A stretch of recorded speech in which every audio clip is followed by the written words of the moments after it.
গুটি কলম এমন একটি পদ্ধতি, এর সাহায্যে আমরা যে কোনো মাদার গাছ থেকে সেই একই গাছ চারা আমরা তৈরি করে নিতে পারি। তো এই বর্ষাকালে গুটি কলম খুব ভালো হয়। বর্ষার পর থেকে সারা বছরই করা যায়, শুধুমাত্র খুব গরমে ছাড়া, কেন গরমে মাটিটা একটু শুকিয়ে যায়। আর বর্ষার সময় খুব তাড়াতাড়ি হয়।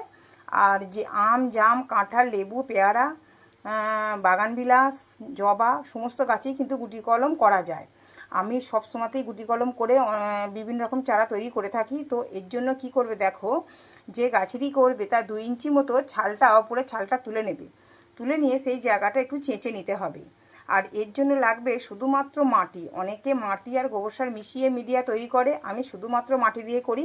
মাটিটা এমনই নিতে হবে, খুব শক্তও না আর খুব নরমও না, মোটামুটি একটু আটা যে মাখলে যেরকম নরমটা হয় ঠিক সেই মাপে নিতে হবে।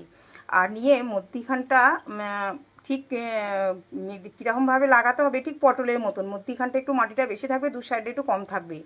তারপর পলিথিন দিয়ে ভালো করে জায়গাটা মুড়িয়ে দিয়ে আর দু সাইডটা শক্ত করে আর পলিথিনের ওপর দিয়ে হালকা করে, মানে মোটামুটি করে আর কি, একটা দড়ি দিয়ে পেঁচিয়ে দিতে হবে।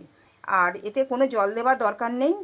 45 থেকে 50 দিনের মধ্যেই কিন্তু এখানে খুব তাড়াতাড়ি শিকড় এসে যাবে। তারপর এটা কেটে নতুন জায়গায় প্রতিস্থাপন করলেই একটা গাছ কিন্তু আমরা তৈরি করে নিতে পারবো।